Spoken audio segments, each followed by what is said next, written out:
Hello. Adam Nolan here, and I want to talk to you today about something that is very, very important, and it will help a lot with advertising anxiety and stress when you're running your campaigns.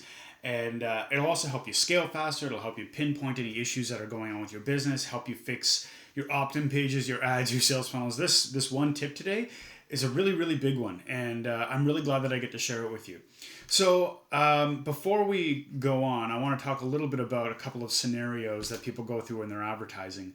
The number one scenario is probably our advertising firm. We'll call him Bob. Bob decides he's going to start his campaigns, and he turns them on, and he waits a day, and he doesn't have any results. Okay, well, it's the first day, right?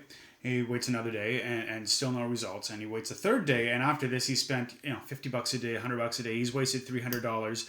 He decides, well, this sucks. I guess my ads aren't any good. My page isn't working. Nobody wants to buy my stuff. Bad audience. Whatever it is, kill the ads. Bob goes back to the drawing board. Bob goes and he rewrites his offer and he rewrites his landing page and he rewrites his ad and he switches all his targeting over and he does everything all over again. And he launches his ads. And day one goes by and he spends his $100 and nothing, right? Same thing.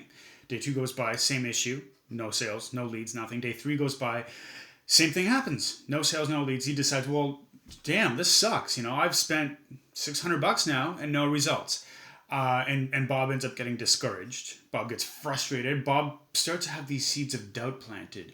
And he wonders, well, is it me? Is it my product? Is it my advertising? Maybe he just decides, this advertising thing doesn't work and calls it quits. And after teaching this ad stuff for a long, long time, that's probably one of the most common patterns that I see. And what I want to share with you today is going to help solve that. And this is called knowing your numbers, your KPIs, your key performance indicators. And every business has different KPIs. Those are the numbers that tell you how your business is doing, the metrics behind it, what's working, what's not working. Now, if Bob had taken the time to figure out what his KPIs were ahead of going through this process, he would have known that his ads were actually doing really, really well. And it was his landing page that wasn't converting. Or perhaps it was his landing page that was doing really well and his ads weren't converting. Either way, he would have known after going through this process which one was working and which one wasn't. So the way that we do this is you start out from the top. You start and you look at your product and you say, okay, how much is my product selling for? And we'll just use $100 as an example. My product is selling for $100. So that means that if you want to double your money, which most businesses do, you kind of want to get into that range, you need to sell your product for $50. Now, we're just going to assume that there aren't any costs of goods sold or any other expenses in this just for sake of simplicity. And we'll say you're a consultant or something. It's $100 to get somebody to book an hour of consultation services. So $100, you want to double your money, which means that you can't spend more than $50. Now, if you can't spend more than $50, well, that you need to figure out then what you can spend every time someone visits your site. So we're going to go out on a limb. We'll be conservative here, and we'll say that a conversion rate on a sales page from cold traffic, from people you don't know, we're going to say that's about a 1% conversion rate, which is kind of more or less the industry standard for direct response from cold traffic, 1-2%, that kind of thing. So that means, again, for simplicity, we're going to go with 1%. If 1% of the people visit your page, purchase your product, and your product is $100, and you can't spend more than $50, how much can you spend to get a customer to visit your page, assuming one customer and 100 buys? You can spend 50 cents, right?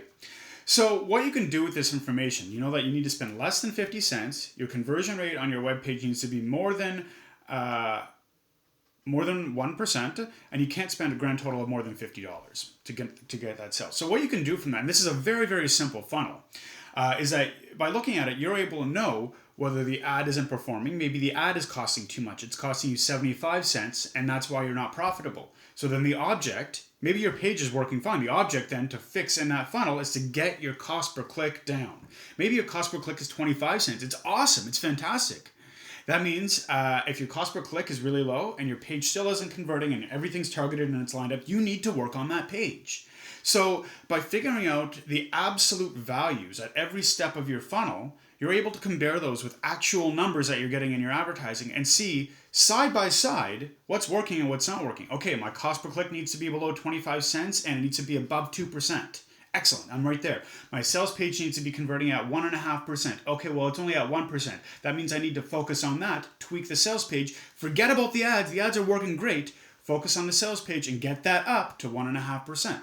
And you do that at every step of your funnel until your numbers match or exceed the KPIs, the key performance indicator numbers, the important numbers that you set at the beginning that we're talking about right now. So my recommendation is to go through your sales funnel today, figure out how much money you want to make. Figure out, do you want to double your money? Do you want to triple it? Do you want to maybe just a 30% return on your investment, depending on the type of business that you have? Figure out the absolute minimum numbers that you need to get at every step of the way in order to hit your financial goals, and you're going to have a huge leg up over your competition. So hopefully this video helped. If you have any questions, post in the comments below, and let me know your thoughts. All right, guys? Have a great day. Ciao.